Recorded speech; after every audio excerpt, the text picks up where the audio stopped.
So there's a disconnect with people when they hear of puppy mill. They think of rows of cages, they think of animals in, these compartments, and that's what people identify puppy mills as.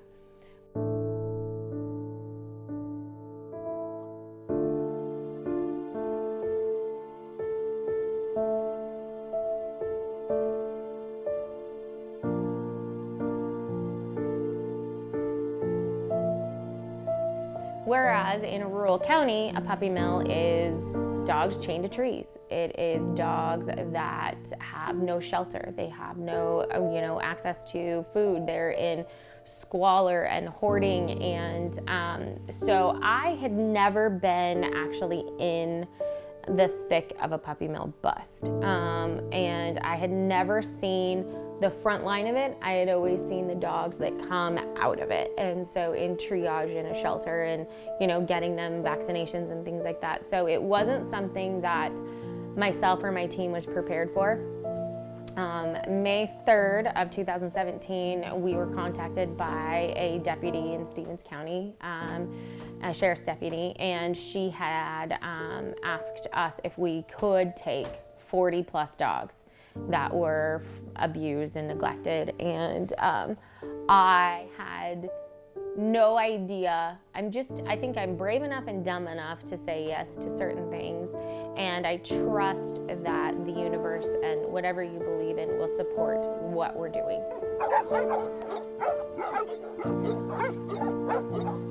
We went out there, it was 7:45 at night, so it was, in May, so it starts to get dark right around that time, and we went out there and I had to talk to these individuals, and it was an owner surrender situation, so it wasn't an actual puppy mill bust from a law enforcement perspective. It was having these people sign these dogs over to my organization, and I had to basically thread the needle on being appropriate with them and making sure that everything was, I's are dotted, T's are crossed. So when we drove up there, it was unlike anything that I had ever seen. You see these Sarah McLachlan videos of where you're like bawling your eyes out for these dogs that are, once you're in it, it's something completely different. We heard the dogs barking, but then once you crest this hill, it was everywhere. It was dogs barking, and it was, dogs that were screaming, and there was filth and trash and just dog food bags and just junk. It was abhorrent. And when we drove over, there was one dog who was chained to the side of the road, and she had a 12-inch gash on her neck that was an open wound that you could see all the way into her shoulder width. And she was chained to this tree and with no regard for her life. And there were just dogs everywhere, and the noise was deafening.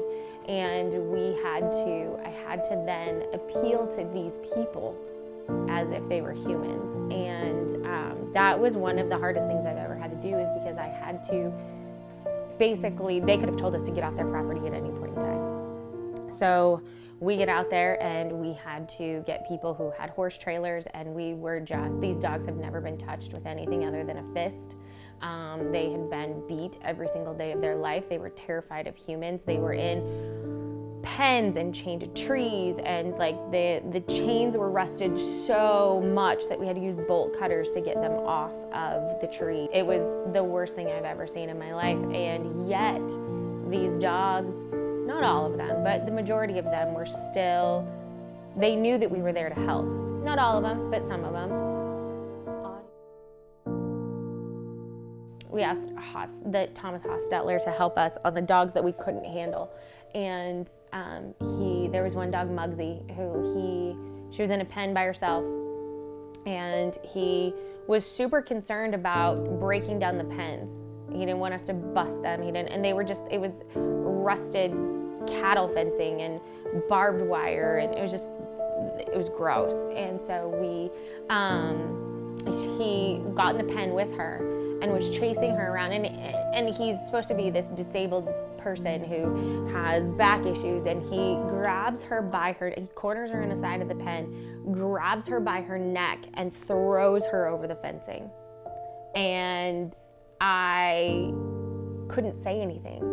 I couldn't be like, you're a total monster, what are you doing?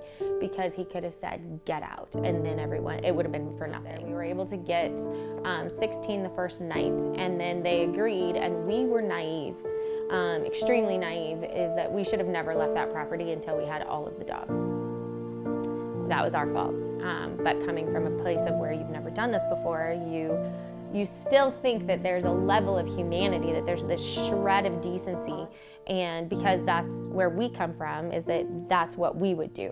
So overnight, they actually removed 6 to 10 dogs from the property, and then basically anyone else that they didn't want or that was too sick, they left for us and put in crates overnight. So we went back, and then we got the remaining 18, and they were just the sheer neglect, skin issues, overgrown nails, hair loss, new wounds, old wounds, 3-day-old puppies that we got that were born and mom was chained 3 feet too short to get to them. So coming from and seeing that and getting these dogs and then getting them into an emergency shelter, and then also having to wonder what happened to these other 6 to 10 dogs that they removed, and it was gratifying, but it was also heartbreaking at the same time, because we knew that there were other dogs that were still going to endure this. So neighbors had been calling Stevens County Sheriff's Department for 15 years on this property. They knew about this, but in Washington State RCWs, you can have 25 breeding pairs of dogs. That's 50 dogs that you can have legally in the state of Washington. And to make matters worse, puppies under the age of 6 months do not count to that number. That's the whole kind of juxtaposition, is that there's nothing illegal technically about what this particular place was doing. Now there's an anti-tethering law, so having the dogs chained to trees for that length of time is illegal. Having a dog, so Love is the dog with the neck wound, and that is illegal. That is abuse. But it is a misdemeanor. It is a second-degree misdemeanor. It's not the only time that it becomes an animal cruelty offense and a felony aspect is if the animal was dead and you can prove that it was through neglect and abuse. When we went up there is in a motorhome that is saying that it's filthy is like saying we have fingernails. Like, it doesn't even do it justice. Like, it was the most, like, the people were defecating on the floor of the motorhome where they were living. There was trash, junk, urine, like jugs, milk jugs of urine in their home. Like, just the most disgusting, deplorable conditions. So much so that when the prosecuting attorney got the photos from the night of the search warrant, he made the assumption that this was an abandoned motorhome and not actually where these people resided. So on this property, there is no running water, there is no electricity, so these animals were lucky if they got water once every few days. The night of the search warrant, we got a dog. There was one dog that they had actually tried to place on the neighbor's property, and we discovered him. He's actually in foster with me. His name is Burlington. He's been with me for about a year. And there were 8 cats in the motorhome that they lived, and another cat that was in their minivan. So they had found intact canine skulls, intact spinal columns. They had found just the level of what it was. And when one of my volunteers that was up there with us, she's got a nose like a bloodhound, and she's like, there's something dead here. And we were about 3 feet away from the house, and there was an enclosure where one of the cats came from that we took. His name was Mike the cat. He ended up being euthanized for severe head trauma that he had suffered at some point in time, and on that same enclosure where Mike was, there was a bag, an old Roy bag, and she was like, it's right here. And I just happened to, and we had gloves on, but we should have had full hazmat like suits. And I ended up pulling the bag up, and I dumped out a dead cat that was decaying in the bag. So there was no regard for life for these people. They don't care about anything about the animals other than they would take these puppies from whoever had them out on their property and then sell them on Craigslist, sell them at the Rosars in Suncrest.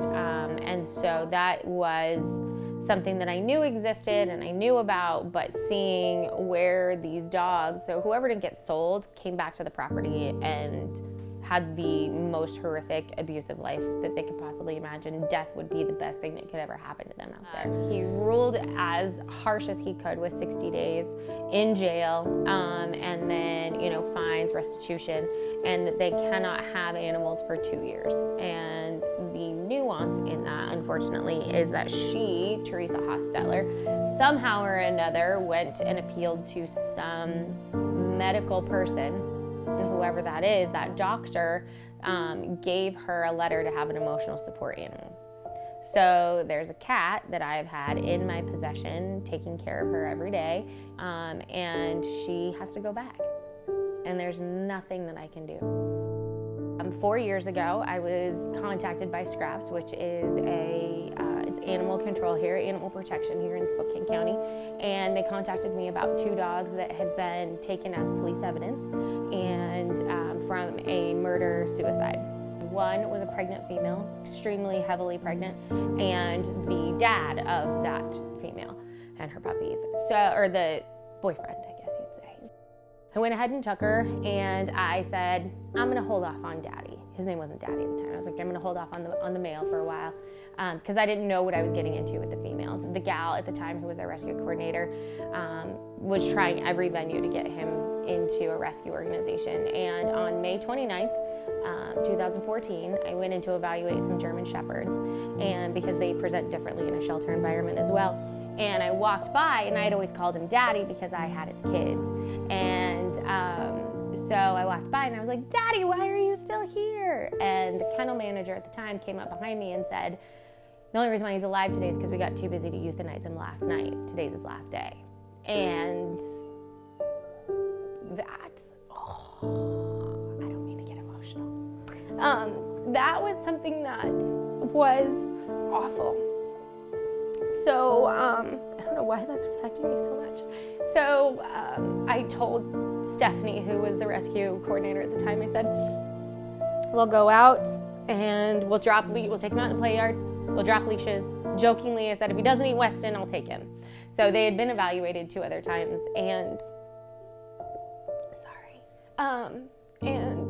I took them out, and they were fine. I mean, it wasn't the best, but it was, no one was aggravated or anything. So I ended up saying, yes, we'll take him. Got him into the vet, got him neutered, brought him home. Just last year, we happened to be at one of our events where we raise our money at the Lone Wolf Harley Davidson, and these 2 guys came up and they said, what's this dog's name? And I've had him for 4 years, and I instantly was like, just terrified. And, they were scary looking people, and they had said, he's like, what's this dog's name? And I had said, his name's Daddy. He's like, how long have you had him? For 4 years. He goes, that dog's name is Vane. And that was his old name. And I was like, oh no. And they were scary guys, but they gave me a lot of insight into what he had been through, and the abuse that he had gone through, and that he was starting to use him as a fighting dog. They never actually did it, but he started getting him into it. So Daddy's this big 22-inch head, staffy, who people innately are drawn to because he's always smiling, but he also is a great breed ambassador for us, to where he can bridge the gap between fear and the way that he actually presents to people, where he's so excited to see everyone, that it's a nice marriage of this stereotypical cropped-eared big dog that should be scary, but people are innately drawn to meet him. And so Rescue for All, our number one thing is just helping the underdog, helping the dogs that no one else can or will, or that just need a safe place like Burlington, where he is not a dog that would do well in a situation like a shelter. He needed to learn how to be a dog because his entire world was 6 feet on a chain. So for him, when he comes into this type of setting, having unlimited, unfettered access is something that's completely scary for him. So taking the time to give him boundaries and expectations and things like that. The reason why Rescue exists is because shelters can't do it all. And shelters exist because people bail on their responsibility for animals. Animals are a lifetime commitment. They're not a toy. They're not this innate object that once you get tired of it, that you walk away. And that's something that is a human problem, to where shelters exist because of the irresponsibility of humans. Dogs only know what we teach them, and many, many, many, many, many people don't teach their dogs how to be a good dog. They don't invest in the time of training, boundaries, expectations, and so that leaves dogs to default to what is their, they have to kind of figure it out on their own.